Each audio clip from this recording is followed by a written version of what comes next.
Estamos en Corferias, Bogotá, en el marco del Tercer Congreso Nacional del Clima.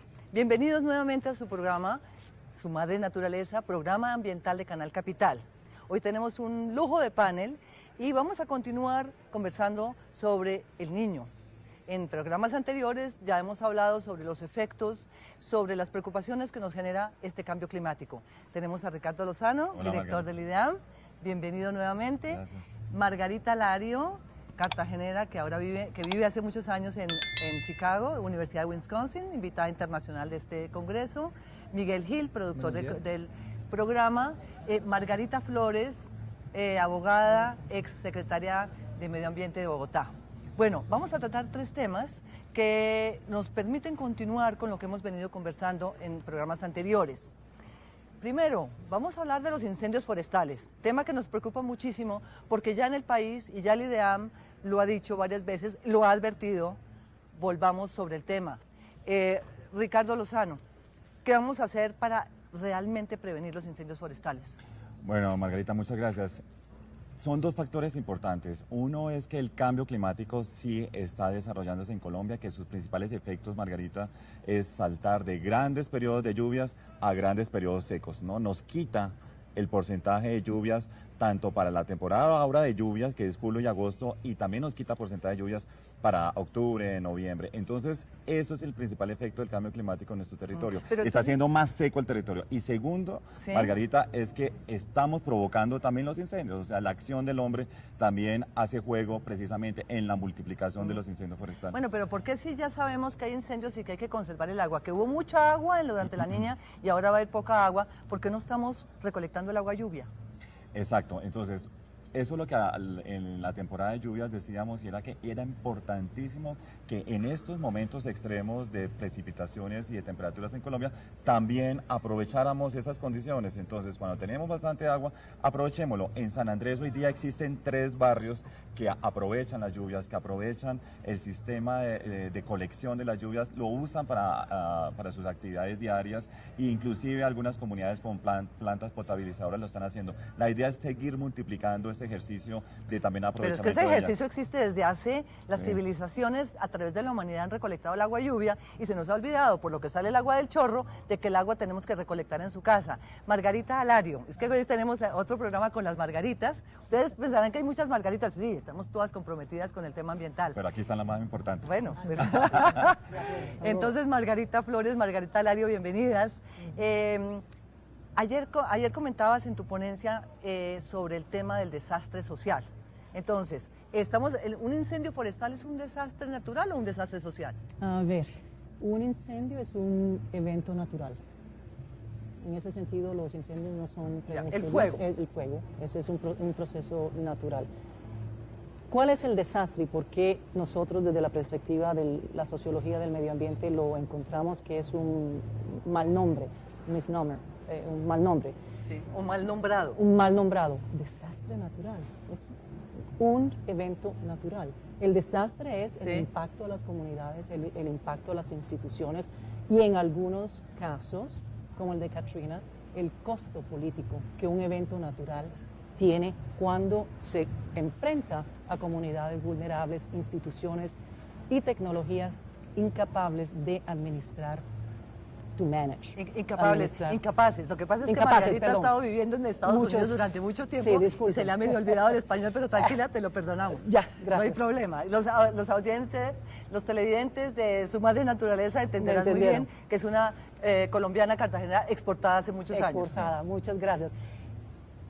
De nuevo, es un mal nombre, es un evento natural que encuentra comunidades vulnerables, instituciones incapaces en algunos momentos de administrar un evento. Bueno, natural. ella está hablando de instituciones incapaces.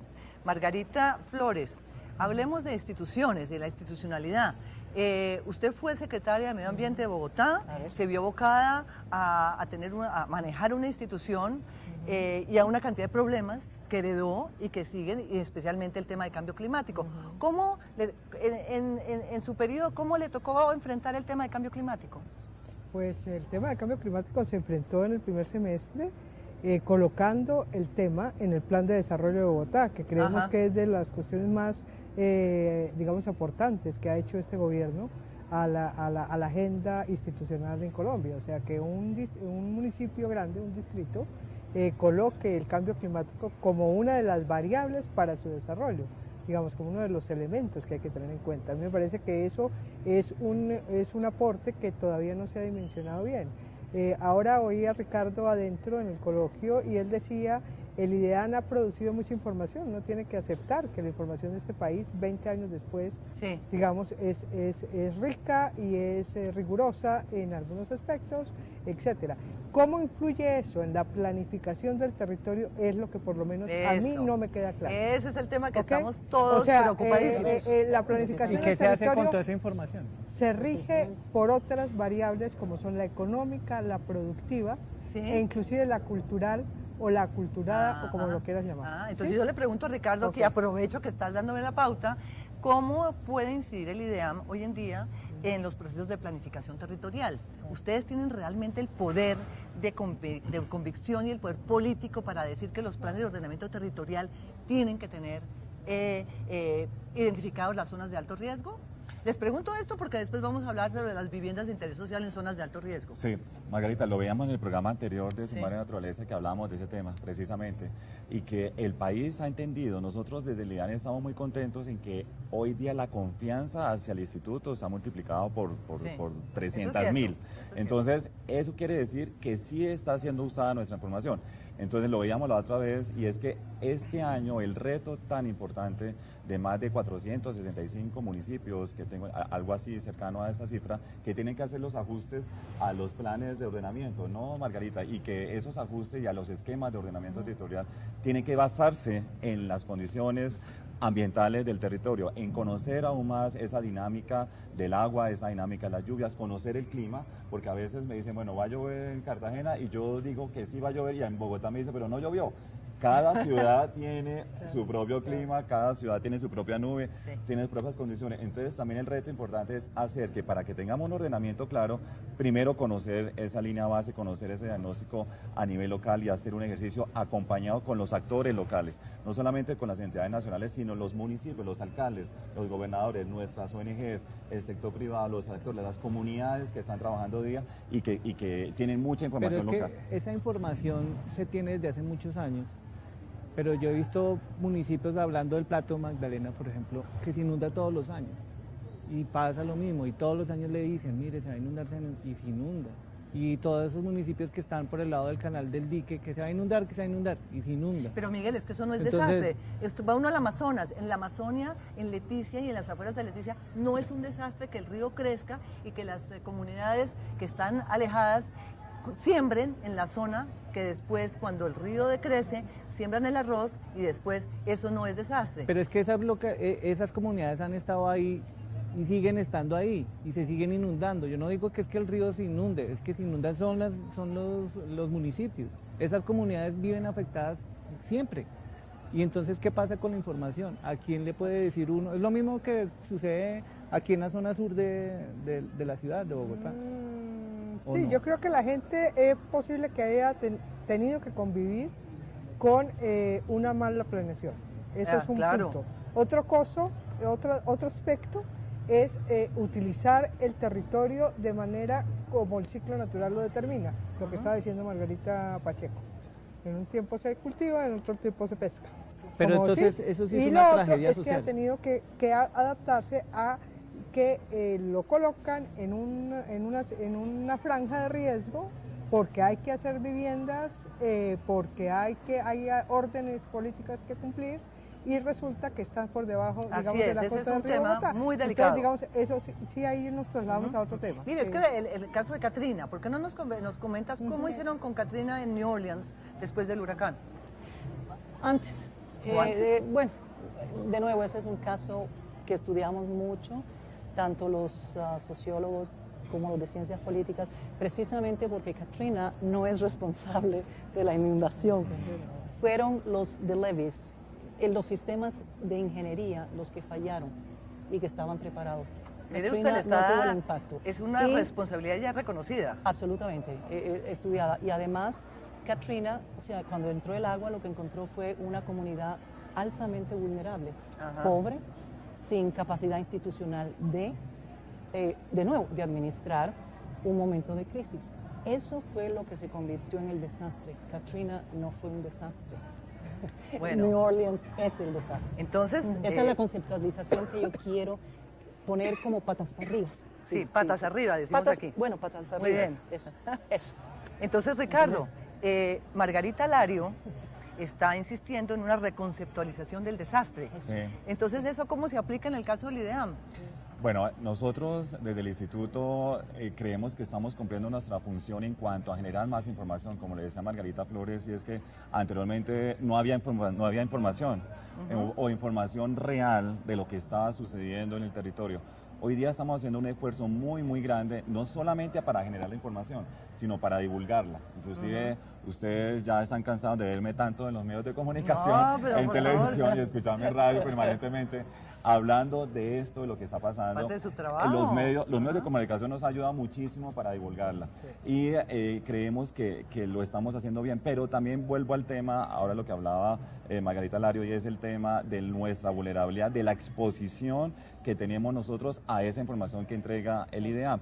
Que esa responsabilidad y que esa exposición no depende solamente de las entidades nacionales, nuestras científicas, que son las que generamos información, sino que las que están haciendo uso del territorio y las que tienen demandas sobre el recurso natural, que son otros actores muy importantes para nuestra economía, muy importantes para nuestro desarrollo, pero que tenemos que seguir trabajando de manera conjunta. Lo están haciendo. Ayer escuchaba en Antioquia un programa de Antioquia, de la Antioquia, que hablaban muy bien de que algunos municipios en Antioquia estaban haciendo unos ajustes de sus esquemas de ordenamiento, incluyendo el componente de amenaza, incluyendo el componente de riesgos en su territorio. Entonces, yo tengo la esperanza que sí estos nuevos alcaldes tomen esa decisión, ¿no?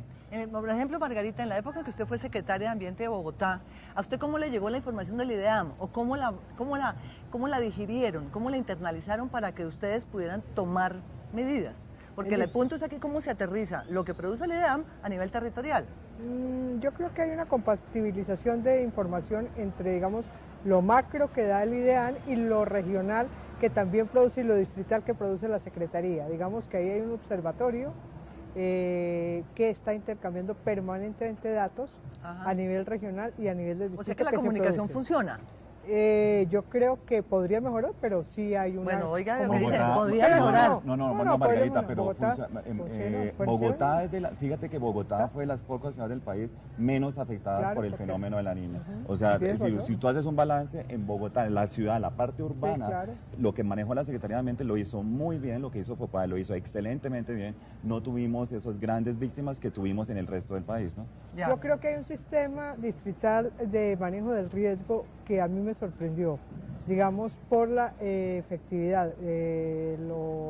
Lo vi, digamos, se regó un poco de petróleo, de gasolina, en un tanque en el norte, y realmente hay unos puntos de manejo del riesgo, etcétera, donde intervienen todas las entidades. Y me parece que Bogotá poco a poco, no es una cuestión de este gobierno, pero sí es una cuestión que se ha ido construyendo, yo diría que hace una década, y Bogotá tiene un sistema de respuesta a los desastres y de prevención, digamos, creo que es mejor el sistema de respuesta que hasta ahora el de prevención. Sí, eso lo estamos viendo a nivel nacional también, y lo hemos venido conversando también con la Unidad Nacional de Gestión del Riesgo de Desastre, pero... Vamos a otro tema que me parece muy importante aprovechar este tercer Congreso Nacional del Clima, y es el tema del niño y la seguridad alimentaria.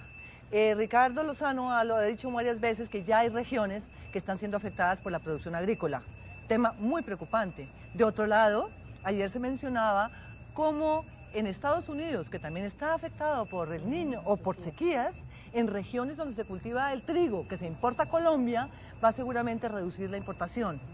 Nos va a plantear es cómo va a ser este nuevo panorama de la seguridad alimentaria. Ahí sí, yo que sí, sería muy interesante escucharlo usted primero. Bueno, Margarita, primero que todo quería complementar algo cuando estábamos hablando del distrito antes de saltar el tema de seguridad alimentaria, es que las estaciones, la información que nosotros usamos de clima en Bogotá son del distrito. son de FOPAE, para que veas cómo estamos trabajando okay. de manera conjunta, bueno, ¿no? Entonces, eso es importantísimo también. La coordinación nacional territorial. Exacto, perfecto, lo estamos haciendo con estaciones del distrito, nosotros modelamos el clima y modelamos las condiciones ambientales para el distrito. Ahora, en el tema agrícola, vuelvo y hablo sobre las condiciones climáticas extremas. Colombia es de los países más vulnerables frente a estas condiciones de cambio climático y calentamiento global, lo hemos dicho una y otra vez. ¿Por qué? Porque el cambio climático se está manifestando ya en presente, no a futuro como anteriormente hablábamos, sino en el presente. Pasamos de tener condiciones extremas, muy secas, a condiciones extremas de grandes inundaciones. En los últimos 10 años hemos tenido 5 eventos de sequía muy fuertes y 5 eventos de grandes inundaciones en el país. No hay economía que aguante, Margarita. Así es. Ni un país en desarrollo como Colombia, que está saliendo al planeta entero, al mundo entero, diciendo nosotros tenemos gran producción, tenemos grandes recursos y queremos avanzar en nuestra economía, pero que resulta que hoy día el clima está afectando esa producción y está afectando obviamente la garantía de tener alimentos básicos para la calidad de vida de los colombianos. Y no solamente el sector agropecuario, sino también el sector energético, el sector salud, transporte, vivienda, agricultura, etcétera. El Ministerio de Además, Agricultura. cuando se ha cambiado la dinámica de la producción de alimentos, porque como se han dedicado también las grandes extensiones donde se cultivaban de varios productos, ahora son monocultivos. Entonces esos monocultivos también, exacto, eso ha hecho que también se haya ido... Se cultiva palma, pero la palma no se come. Sí, claro. La palma o para hacer etanol y para hacer otros productos que no son de... En el caso de ustedes, en Estados Unidos, tú que tienes tanta experiencia en el tema, ¿cómo están manejando ese tema de la seguridad alimentaria? Sabes que es un tema supremamente importante, ¿no? Y yo en enero estuve en una conferencia en Washington, D.C. Nunca había estado en una conferencia donde casi que la mayoría de los panelistas vinieron del Pentágono. Y fue del Pentágono, 5 estrellas. Es la primera vez que yo estuve en una conferencia con esa presencia. Y es un tema que estamos tratando. Es muy serio, las respuestas son muy difíciles, precisamente porque lo que decía Ricardo es que las perturbaciones climáticas, no los cambios climáticos, perturbaciones climáticas antropogénicamente generadas, son lo que están causando este problema, y desde el punto de vista científico y metodológico tenemos límites de calcular la variabilidad. Siempre hay un margen de error que desde el punto de vista científico simplemente es un error metodológico, pero que para las personas significa comer o no comer. Bueno, así. Margarita Lario nos ha puesto sobre el concepto de la variabilidad climática. Vamos a ir a una pausa. Recuerden que estamos aquí con ustedes, su madre naturaleza. Ya volvemos con ustedes.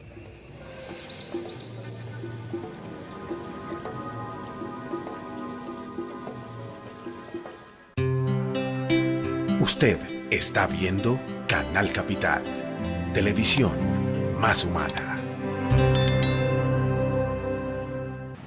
Los fenómenos del Niño y la Niña tienen consecuencias a menudo catastróficas, debido a las largas temporadas de sequía y las fuertes lluvias que pueden llegar a provocar múltiples inundaciones. A nivel nacional, el IDEAM, Instituto de Hidrología, Meteorología y Estudios Ambientales, tiene un papel importante en la investigación y, por lo tanto, en la prevención del riesgo. Algunos países como Holanda han sabido adaptar sus infraestructuras al agua y con ello han aprendido a mitigar el riesgo de desastres por inundaciones. ¿Cómo podemos lidiar con un proceso ambiental global de tal magnitud? ¿Sabe el hombre adaptarse a la realidad del agua del planeta?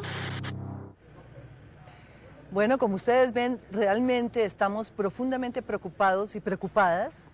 Y aquí este panel continúa con el tema de cómo nos vamos a enfrentar a estos cambios, a estas incertidumbres. Y como decía Margarita Lario hace un momento, a las vulnerabilidades, a la variabilidad climática. Volvamos sobre ese tema porque muchos de los oyentes quizás y la teleaudiencia no entiende quizás qué quiere decir ese concepto. No, o sea, los cambios climáticos, existe la variabilidad. Le preguntemos a los geólogos, yo no soy la experta en eso, pero dentro del problema del cambio climático que ha sido generado antropogénicamente, son precisamente el problema de los casos extremos. Lo que Ricardo nos decía, 5 niños y 5 niñas, sí, ¿no? En 10 años. En 10 años. son eventos naturales. Lo que está sucediendo con estos cambios climáticos de hoy es que estos casos extremos están subiendo en frecuencia y con toda la intensidad, y con toda la tecnología que podamos tener, desde el punto de vista de la metodología científica, hay un límite a la exactitud, cómo podemos calcular exactamente esa variabilidad. Y es esa variabilidad la que, de nuevo digo, desde el punto de vista metodológico, para mí es un ejercicio científico. Para la familia que come o no come, de acuerdo y a para las un alcalde y un gobernador, al alcalde, ¿cómo a los hacen? que precisamente se convierte en un problema político y alimentario. Volvemos a la seguridad alimenticia que tú hablabas. Variabilidad climática, para complementar un poco la pregunta, Margarita, variabilidad climática es la modificación del clima en un periodo corto. ¿Sí? Cambia el clima y luego se recupera un poco el clima 10 meses después, pero en esos 10 meses el impacto fue 10 veces más grave de lo que anteriormente teníamos. Cambio climático es ya la modificación del clima a largo plazo, inclusive infinito, porque hoy día se habla que si recortamos las emisiones de gases de efecto invernadero ahora ya en el mundo, ya el daño está causado a los 100 años adelante. Entonces, ese es el efecto importante del cambio climático, y es que esa variabilidad climática fue modificada y que hoy día nos está afectando grandemente en Colombia. Es que quiero meter Por favor, mete la cucharada. a un colega científico que es un físico que estudia esto, me dice, mira, Margarita, colega, es que cuando hablamos de clima hablamos de geografía. ¿De geografía? Longitud por latitud. Longitud por latitud. Claro. Cuando hablamos de estos cambios, imagínate el impacto humano que hemos hecho cuando estamos cambiando la geografía. Imagínate Bogotá sin los Andes. Esa es la dimensión. No se puede, es inconcebible. Pero ya lo hicimos. De eso se trata, no es que los cambios climáticos son naturales. Hay estaciones, no hay estaciones.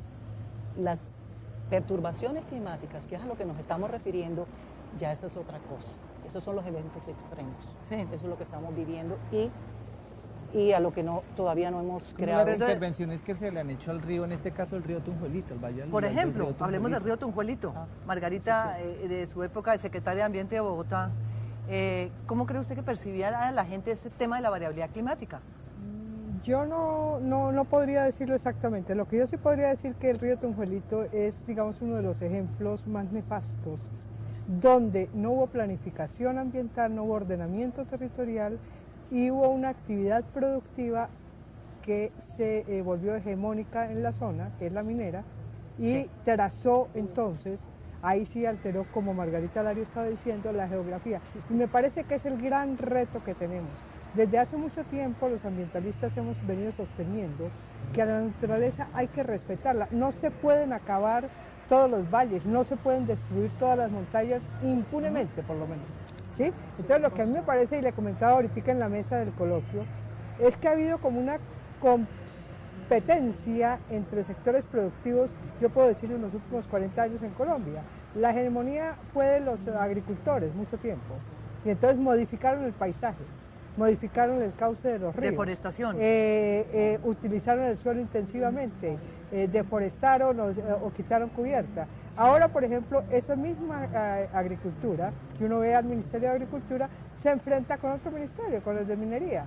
¿Sí? Entonces, lo que yo todavía resiento es con lo que inicié. No hay una planificación todavía del país y por más datos que tengamos, lo que debe haber es una decisión política para que esos datos intervengan en esa planificación, o si no, la onda económica actual o la futura es quien va a determinar cómo se ordena el país. Pero entonces, Ricardo, estamos en el tercer Congreso Nacional del Clima y se llama Energía y Clima. Sí. Aquí se supone que debe estar la pesada del Ministerio de Minas y Energía.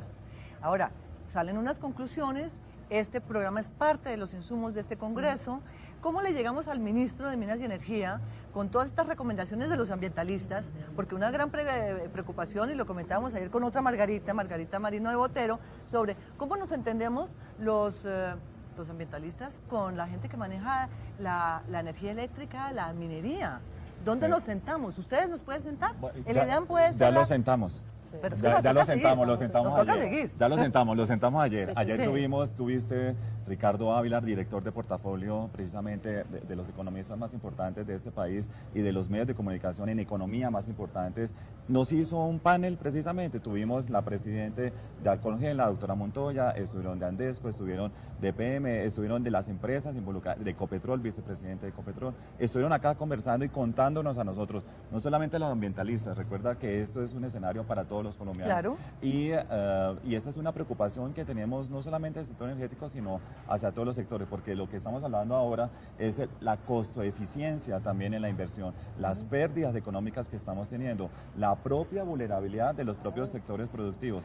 De lo que estamos hablando es de eso, por qué el 2% del PIB está siendo invertido hoy día para atender contingencias y no para invertir el desarrollo de los territorios. Sí. Entonces, eso es fundamental. Si nosotros empezamos a apropiar, que lo están haciendo, Margarita, yo he hablado muchísimo con los sectores productivos del país, sectores privados que me han dicho, una de las cosas importantes que ha hecho el IDEAN hoy día es hacernos entender que sí estamos en riesgo, que nuestras inversiones están en riesgo y que además sus predicciones funcionan para nuestra inversión. Sí, pero la Entonces, pregunta es un proceso pero, que no debemos dejar perder. Pero la lógica del Ministerio de Minas y Energías de producir la locomotora mineroenergética dentro del Plan Nacional de Desarrollo el del presidente Santos, sí sigue la lógica minera, sigue la lógica de conservación ambiental.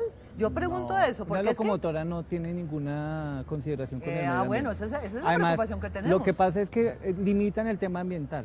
Y el tema ambiental no tiene por qué limitarse, y no solamente ni es del IDEAN, ni el Ministerio de Medio Ambiente o la Secretaría de Ambiente. El medio ambiente o el tema ambiental tiene que ver con lo social, con lo económico, con lo político, con la salud, es absolutamente con todo. Pero entonces, porque si uno está mal en su ambiente, pues obviamente todo va a estar mal. Correcto. Entonces no pueden dejar de la política. Ayer no pueden dejar el medio Cadena, ambiente por fuera. La directora de la UCME, de la unidad de planeación mineroenergética, y la lógica, a ver si yo me equivoco y ustedes me corregirán, como yo oí a mi amiga y que respeto profundamente porque es una conocedora del tema energético, tenemos que responder con una demanda que tiene el país de energía. Y ahí, momentico, ¿con qué efectos? La pregunta que yo después le hice a Ángela Cadena es, ¿y cuáles son los efectos ambientales y los costos ambientales y sociales que tiene irnos con más represas, irnos con más termoeléctricas y con más carbón? Mire Santa Marta, mire cómo está Santa Marta. Y las condiciones de vida que tienen esas personas que se van allá a trabajar y a hacer esos trabajos. Porque sí, ya llega el señor allá, el ingeniero con sus botas, su camioneta, pero no se ve al empleado que está allá abajo, al obrero, que es el que se tiene que meter al socavón a trabajar. Entonces, cuando uno habla del tema ambiental, tiene que meterle todo. Sí, pero entonces, ¿cómo vamos a convencer a la gente del Ministerio de Minas, empezando por el ministro, de que existe una enorme y profunda preocupación? Usted puede ser un buen vocero nuestro, además. Y esperamos que lo sea y que este Congreso permita justamente ir a hablar con el ministro y decirle, ministro, pongámosle un poquito de tate quieto a la locomotora, porque es que eso nos preocupa. Sí, aquí estuvo el viceministro de Energía y nos estuvo contando, y también esperamos que el ministro también de Minas y Energía esté, porque precisamente es un escenario para él. Pero también, Margarita y Miguel, este análisis que estamos haciendo no podemos quedarnos en lo general, sino en ir a lo puntual, porque los riesgos, los problemas, los impactos ambientales se causan a nivel puntual, a escala 1 a 1, no a escala 500.000, a escala 1 millón, sino 1 a 1. Entonces ese análisis hay que hacerlo a nivel puntual, el impacto directamente sobre el ecosistema, el impacto sobre la cuenca, sobre el río, y ese es el reto importante que tenemos todos, ¿no? Mire, por ejemplo, el impacto de la minería, como comentaba Margarita, en la cuenca del río Tunjuelito con las canteras. ¿Quién responde ahora y quién restaura esos ecosistemas que están altamente degradados? Pues hace 10 años hubo la emergencia. La empresa de acueducto hizo, digamos, cantarrana como una manera de equilibrar un poco lo que ya estaba dañado. Pero hoy en día tenemos un río que hizo un cauce artificial, está pendiendo de dos montañitas que son hechas con sedimentos, o sea, de una vulnerabilidad total.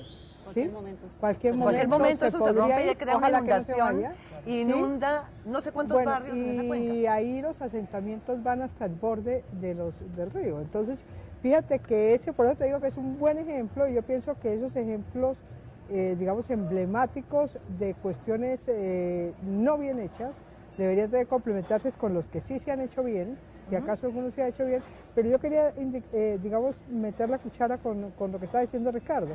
Yo creo que el daño y el efecto sí es puntual, pero hay un elemento que a veces nos olvida, que es la cuestión acumulativa. Claro. Entonces, claro. porque no podemos, porque es una tendencia también, no te digo tú que eres un reconocido científico, pero del discurso, digamos, privado, y es que no, ahí no va a haber daño, ahí no, pero es que no le suman los que hay en la cuenca, no le suman los que hay sobre determinada, ¿me entiendes? Entonces, lo acumulativo es una cosa que debemos repetir desde la sociedad civil y desde donde estemos. Las cosas se acumulan y lo acumulado es los efectos que nos están causando que tú estás describiendo. Me alegro que menciones a la sociedad civil, porque aquí entonces en este panel de hoy tenemos al gobierno, al director de IDEAM y a la sociedad civil, que somos todos nosotras, y el equipo de Su Madre Naturaleza. Aquí tenemos que hacer también la diferencia de género y hacer un equilibrio de género en todos los programas. Volvamos, es que tú acabas de decir algo muy importante, y es el déficit acumulado. Y eso se aplica también al tema de la vivienda. Y yo quisiera que este programa lo pudiéramos redondear con un tema que veníamos tratando en otro programa anterior, que es el tema de la construcción de viviendas de interés social, las famosas 100.000 viviendas que va a regalar el gobierno del presidente Santos, donde unas van a ser construidas en zonas de alto riesgo. Y ese sí es un tema que nos tiene también bastante preocupados, porque ya los ríos han mostrado que cíclicamente ocupan zonas que nosotros ocupamos. Y obviamente ya hubo personas y familias de bajos ingresos que vivieron las inundaciones y quedaron con agua sucia hasta aquí. Entonces, Ricardo Lozano, usted que es representante del gobierno, de la investigación y el conocimiento, no soy autoridad ambiental, sí. Sí, pero entonces ahí tenemos el tema ya muy concreto de la zona de alto riesgo. Bueno, Margarita, lo hablábamos también en el programa pasado y decíamos y lo acabé de decir ahora, que el análisis debe ser puntual, ¿sí? Que no debemos hacer un análisis general del que el riesgo para toda la cuenca del Magdalena es el mismo, cuando en determinados afluentes es muy diferente, unos están muy críticos más que otros, y que el riesgo de inundación, de zonas de inundación, depende, lo que decía Margarita Alario también, qué hemos hecho nosotros para entrar y para intervenir la dinámica de una cuenca, qué infraestructura hemos construido precisamente allí, qué hemos permitido que se construya, no se construya, y porque hoy día, como lo ha dicho el señor presidente de la República también, es que el clima, el cambio climático nos está pasando a la cuenta de cobre, nos está diciendo, mire, esto es una zona susceptible, aquí no podemos construir, aquí no podemos intervenir. Entonces, el reto que tenemos ahora todos, como lo acabé de decir antes, es bajar esa escala y mirar la vulnerabilidad y mirar ese riesgo en la esquina de nuestra casa. Cuando a mí me preguntan cuál va a ser el efecto tanto de la niña como el niño, yo siempre digo, depende de qué esquina, de qué ciudad me está hablando, de qué barrio me está hablando. Porque yo no puedo decir que todos los barrios de Bogotá, todos se van a deslizar con el fenómeno de la niña como me pasó, o no todos los barrios del Plato van a causar, van a tener problemas de abastecimiento. Y de los acueductos, por ejemplo, en desabastecimiento, no todos los acueductos van a tener problemas de racionamiento, sino cada uno, cada gerente, cada uno de nosotros en nuestra localidad, ¿qué estamos haciendo para sacar ese riesgo? Pero Ricardo, a mí me preocupa que también no hay una política pública de nivel nacional, y esto estoy recordando oyendo al ministro de Vivienda en Nápoles hace 2 semanas, con ocasión del Foro Mundial Urbano, en la cual Colombia fue además seleccionada para ser la próxima sede del Foro Mundial en el 2014. Y el ministro, estaba el alcalde de Medellín, obviamente todos estamos muy contentos, formamos parte de la delegación de país, y vino el tema, entonces, ¿cómo es que vamos a construir esas viviendas de interés social? De acuerdo que puntualmente yo entiendo su criterio, pero tiene que haber una política pública que respete también la información que ustedes entregan para que se aplique y que las constructoras y la empresa privada respeten. Sí. Ahí vamos otra vez al tema del Sistema Nacional de Gestión de Riesgo, cómo funciona. Sí existe, acuérdate que el Gobierno Nacional diseñó un nuevo Sistema Nacional de Prevención y Atención de Desastres. Tenemos un nuevo sistema, inclusive con más dientes. Acuérdate que pasó del Ministerio del Interior a la Presidencia de la República. Desde allí es que se está direccionando todas las acciones, no solamente en contingencia, en prevención y en conocimiento. Algo adicional que tiene este nuevo Sistema Nacional de Prevención de Desastres es que tiene un gran comité de conocimiento, donde estamos todos nosotros, los institutos de investigación, entregándole al sistema, y la sociedad civil, entregándole la información a estas autoridades que tienen esa responsabilidad, Margarita, como le decíamos anteriormente, de determinar en sus planes de ordenamiento que esta zona no se debe construir, y que en esta zona sí, y que esta zona es apta para esto, y que esta zona no es apta para esto. Estamos haciendo este gran esfuerzo, se está haciendo, pero no podemos solo, Margarita. Acá es un trabajo local de verdad, donde los comités locales locales no solamente tienen una función de contingencia y de atención de un desastre, sino de prevención. Las corporaciones autónomas regionales hoy día con nuevos directores tienen esa gran responsabilidad. Inclusive el nuevo sistema, la nueva política de riesgo y la nueva política de prevención, por primera vez le dice a la corporación, usted pertenece al comité local, usted pertenece al comité regional de prevención y atención de desastres, por lo tanto pertenece al comité científico y comité técnico que le va a entregar la información a los alcaldes y a los gobernadores. Entonces, ustedes ven que estamos en pleno ajuste de políticas públicas y esperamos que este programa les sirva a los ministros para que ajusten su política con base en comentarios e insumos de gente experta en el tema. El programa Su Madre Naturaleza está para eso, tiene esa función social. Vamos a hacer una pausa y ya volvemos para redondear este tema. En el marco del tercer Congreso Nacional del Clima, estamos aquí en Corferias en Bogotá, el presidente Ernesto Samper nos otorgó sus comentarios respecto a los efectos del Niño. Recuérdense que él, durante su periodo presidencial, en el año 97-98, ayer Ricardo me mostraba los índices, fue el más fuerte de la historia del país. ¿Qué dice el presidente?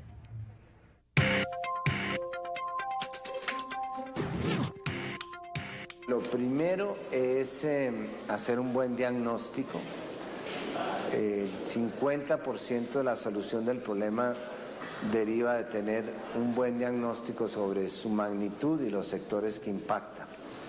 Una segunda recomendación sería hacer una acción multisectorial, lo cual lleva a una propuesta de respuesta interinstitucional.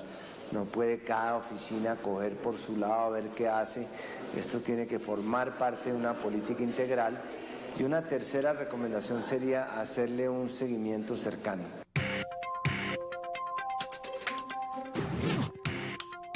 Un observatorio, porque estos fenómenos son muy cambiantes. Hoy día pueden producir un impacto sobre la agricultura, mañana sobre el agua potable.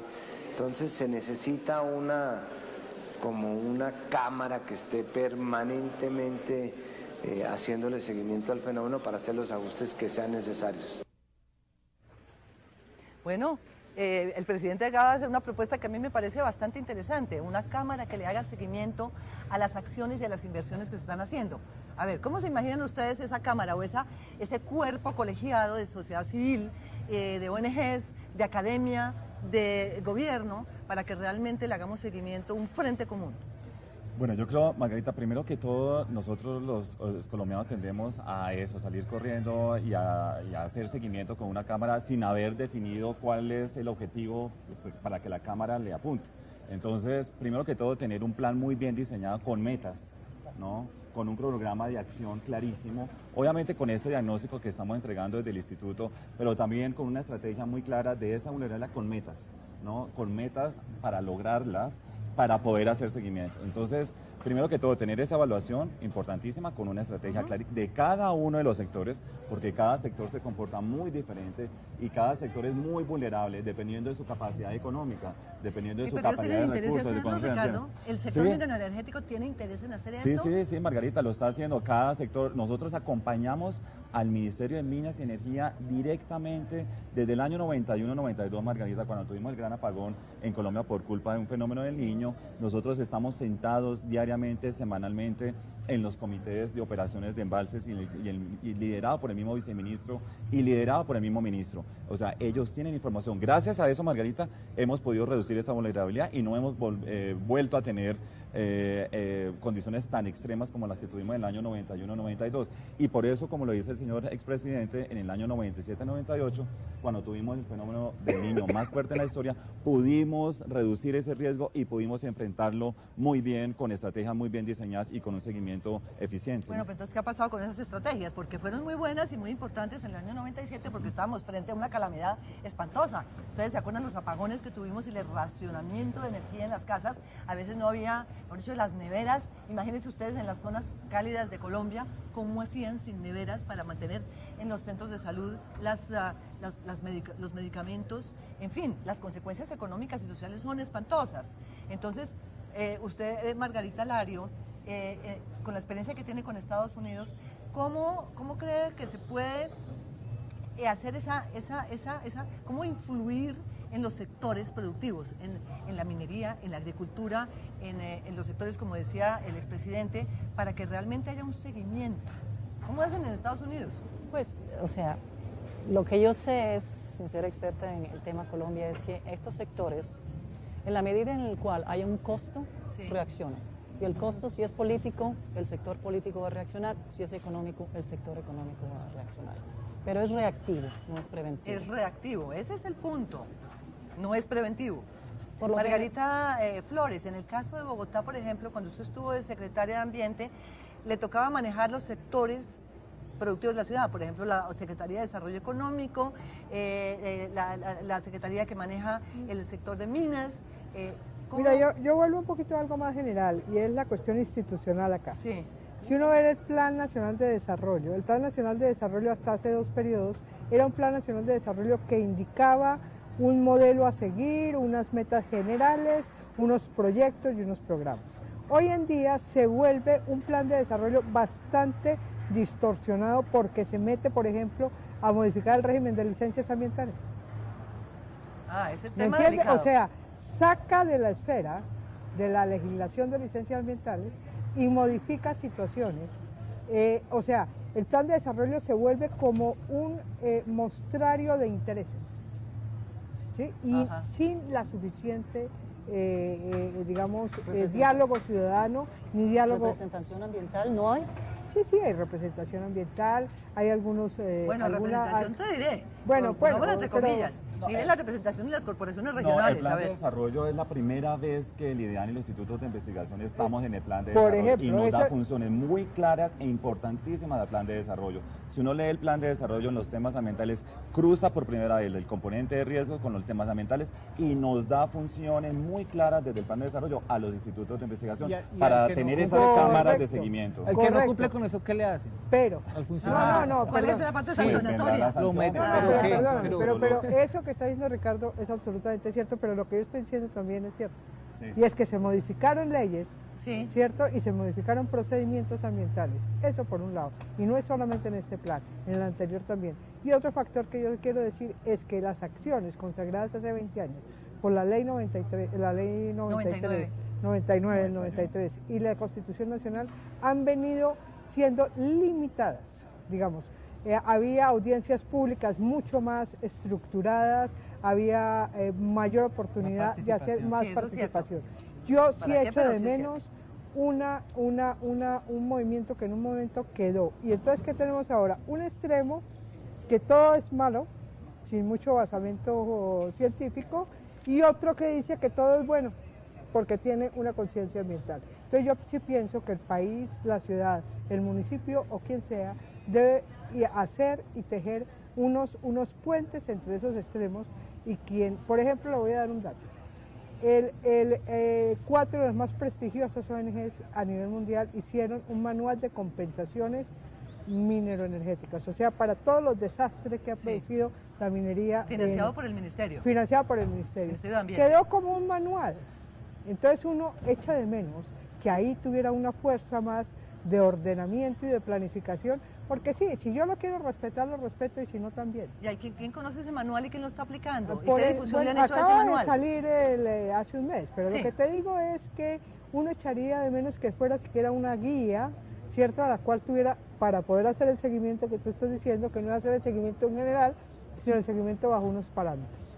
Entonces, esas cuestiones que impactan a algún sector debieran tener una respuesta más positiva de ese sector, diciendo, bueno, está bien, nosotros queremos autorregularnos o regularnos de esta manera. Muy bien. ¿Okay? Mire, aquí hemos planteado 2 temas cruciales, y lo decía el presidente Samper en su intervención, es cómo se le va a hacer seguimiento a todo esto que está planteando el Plan Nacional de Desarrollo.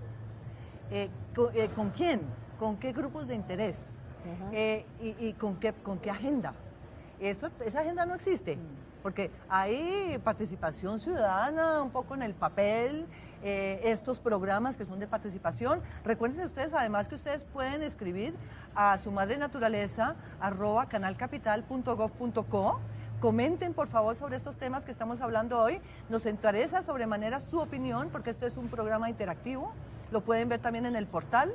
Desafortunadamente a veces en DirecTV no se ve porque pasa en el fútbol y es un poco ofensivo que pase en el fútbol en vez de pasar estos programas de educación ciudadana y de política pública, y ojalá le llegue el mensaje a DirecTV, porque a mí eso sí me tiene ofendida. Pero entonces, ¿cómo queremos que ustedes nos escriban? Lo que está diciendo Margarita Flores en este momento es muy importante porque usted tocó el tema de las licencias ambientales. Y es verdad, ¿qué tanta injerencia tienen el criterio de otorgar licencias ambientales los distintos sectores productivos? Recuérdense cómo nos dejó el gobierno pasado con el tema minero, las licencias para hacer explotaciones mineras. Eso nos tiene a todos muy preocupados, Ricardo. ¿Quién hace que se cumpla la ley? Hay quien hace que la cumpla y quién la sanciona. ¿Quién la sanciona? Sí, porque vuelve otra vez. Entonces, en el momento que sucede algo, entonces sí tenemos la capacidad de reaccionar. Pero para que no sucediera eso, tuvo que haber un plan, una licencia. Alguien responsable tuvo que haber dicho sí, hagámoslo. Entonces, ¿quién hace cumplir esa Es correcto, norma? ¿sí? ¿Quién controla a los controladores? ¿Quién controla por ejemplo, al procurador, quién lo controla? ¿Quién lo procura? La esposa. Ah, ¿será? Bueno, ese es otro tema. Aquí, de todas maneras, vamos a cerrar este programa, nos quedan ya pocos minutos. Vamos a dar una última oportunidad. Ricardo, primero además agradecerle porque el tercer Congreso Nacional del Clima ha sido un éxito. Gracias. Usted ha abierto realmente, hoy por ejemplo está el coloquio con KLN, sí. Es un coloquio muy importante porque han invitado gente de distintas partes, de distintos sectores y distintos perfiles. Países. Sí. Y en eso sí usted se va a anotar un gol, vale la pena decirlo. No, gracias Margarita. No solamente nosotros, Manuel Guzmán también con su liderazgo de KLN y la academia, ¿no? Están los principales profesores y académicos que tienen el conocimiento y que desde sus aulas a los estudiantes les están entregando esa información y que allí también nosotros tenemos un rol importantísimo, ¿no? Las entidades que generamos información y como lo dije anteriormente, no solamente generarla por generarla, sino cómo hacer también para que la sociedad la use y la pueda tomar. Ese es como el principal reto que tenemos. Este escenario se va a seguir repitiendo todos los años. Es el primer piloto que hacemos con un sector productivo como el sector energético. Y tan complicado. Y creo que lo estamos haciendo bien con compañía al mismo sector. Sí. Acá no solamente estamos ambientalistas o no ambientalistas o personas de determinado interés, no, sino todos los colombianos que de alguna manera sienten interés por conocer ese riesgo, esa vulnerabilidad, ese desarrollo del sector energético en Colombia versus las condiciones climáticas actuales. Es porque todos tenemos su madre naturaleza en el corazón, ¿cierto? Sí. No es que seamos ambientalistas, es que su madre está, Margarita Lario. Por favor, pero antes de que se me olvide, antes de pasarte la voz, hoy precisamente, en este momento del tercer Congreso del Clima, entregan al profesor Julio Carrizosa Umaña el honoris causa en la Universidad Nacional. Hoy, y queremos rendirle un homenaje y un tributo a Julio Carrizosa, que ha sido nuestro maestro, nuestro director en el Instituto de Estudios Ambientales. No está en nuestra campaña hoy porque está precisamente en la entrega de su doctorado honoris causa. Profesor Julio Carrizosa, mil felicitaciones. Y antes de terminar, vamos con Margarita Lario. Margarita, entonces, vamos a seguir en contacto con la Universidad de Wisconsin. Usted ya se dio cuenta cómo es el tejemaneje aquí en Colombia. Sí. Usted nos va a ayudar también a ver cómo hacemos el fortalecimiento institucional. Sí, y además yo estoy asociada con KLN, yo soy investigadora asociada. Perfecto. Y estoy también asociada con la Universidad de Cartagena. Sí. Y de alguna manera voy a quedar contactada con el IDEAM. El IDEAM, absolutamente. ¿Y cómo encontró su país después de tantos años por fuera? ¿Cómo nos encuentra en términos de la política pública, en términos de cómo hemos avanzado en estos temas de... Mucho, pero hay desniveles. A Bogotá la veo de una manera, Cartagena es otra historia, y estuve en Santa Marta y eso sí da... no, eso sí es el desastre, el carbón en Santa Marta, ojalá que el ministro salga a hablar de esto. Margarita Flores, ¿usted cómo nos puede ayudar a cerrar este panel?